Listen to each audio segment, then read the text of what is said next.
Progress trap.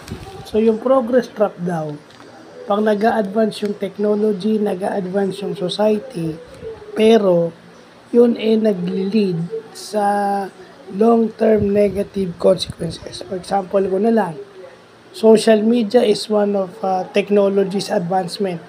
Pero may social cost yun.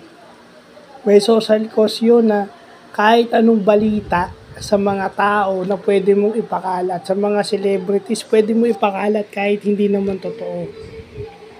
Pwede mo silang i-bash, pwede kang magsabi ng mga bagay na walang basis. Di ba? It can have a negative effect on society, pero technological advancement, ha? And sometimes, pag sinabi mong social cost, nagiging social proof. Everybody does it. Kasi, pwede kong i-bash yung kaaway ko rito, ibabash ko na lang. Yung mga ganun. I mean, ano yan kaya nga nauso yung online libel o online slander dahil ganyan. So, yan yung sinasabing progress trap. Example ko lang yung social media. Kasi yan yung pinaka-definite na example.